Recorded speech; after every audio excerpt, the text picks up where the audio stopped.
বন্ধুরা, সবাইকে স্বাগতম জানাই মুশফিক অর্গানিক গার্ডেনিংয়ে।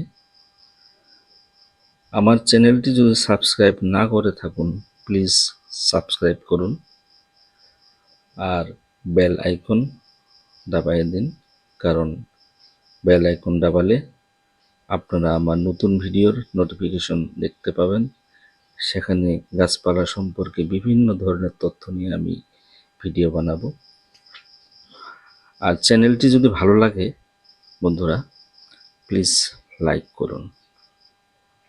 তো বন্ধুরা, আজকের বিষয় হলো যে আমরা নার্সারি থেকে হোক বা অনলাইনেই হোক, যে সমস্ত গাছপালা বাড়িতে নিয়ে এসে রোপণ করি, সেই সমস্ত বিষয়েই আজকে আমি চর্চা করব। তো আমি কিছু গাছপালা অনলাইনে নিয়ে আসছি, সেই সমস্ত প্যাকেট থেকে বের করে নিয়েছি। দেখতে পাচ্ছেন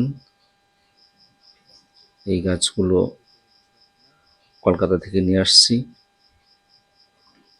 তো গাছগুলোকে এখন আমাকে ফাঙ্গিসাইড মুক্ত করতে হবে। বন্ধুরা দেখতে পাচ্ছেন এই সমস্ত কুজাই, কাটিমন, চাকাপাত, ভিয়েতনামি 12 মাসি কাঁঠাল, স্টার ফ্রুট, তারপরে চেরি, এই সমস্ত গাছ আমি নিয়ে এসেছি। আমার আগের অনেক গাছ আছে, এই সমস্ত গাছও আমি রোপণ করব। তো বন্ধুরা, এই সমস্ত গাছ খোলার পরে একটা ছায়াযুক্ত জায়গায় রাখবেন। ছায়াযুক্ত জায়গায় রেখে আপনারা যে কোনো একটা ভালো ফাঙ্গিসাইড, আমি তো ব্লাইটক্স নিয়েছি, স্প্রে করতেছি ব্লাইটক্স। দেখতে পাচ্ছেন বন্ধুরা, ব্লাইটক্স গাছের গোড়ার মাটি এবং ডালপালা, পাতা সমস্ত জায়গায় আপনারা স্প্রে করে দিবেন। কারণ স্প্রে করলে ফাঙ্গাস লাগবে না, আর ফাঙ্গাস না লাগলে গাছটা সুস্থ সবল থাকবে।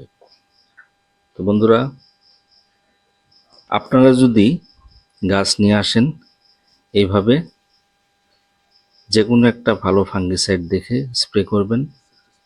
তারপরে 1 সপ্তাহ গাছগুলো ছায়াযুক্ত জায়গার মধ্যে রেখে দিবেন।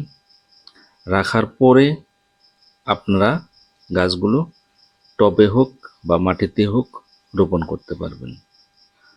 কারণ গাছ যদি ফাঙ্গাসযুক্ত হয়ে যায় এবং লাগানোর পরে সে গাছটা বাঁচবে না। সেই জন্য আমাদেরকে ফাঙ্গাস মুক্ত করতে হবে। তো দেখতে পাচ্ছেন বন্ধুরা, আমি আমার গাছগুলোতে পুরোভাবে একদম ফাঙ্গিসাইড স্প্রে করতেছি। এখন এই গাছগুলো 1 সপ্তাহ রেখে দিব এই জায়গায়, ছায়াযুক্ত জায়গায়। তারপরে 1 সপ্তাহ পরে আমি ভালোভাবে কোন গাছে কি সার ব্যবহার করতে হয়, তারপরে কতটুকু গর্ত খুঁড়তে হবে, সেই সমস্ত তথ্য আপনাদের সম্মুখে আমি ভিডিওর মাধ্যমে আপনাদের সম্মুখে নিয়ে আসব। তো আমার বেল আইকন যদি প্রেস না করেন, তাহলে আমার পরে যে নতুন ভিডিও আসবে আপনারা দেখতে পাবেন না।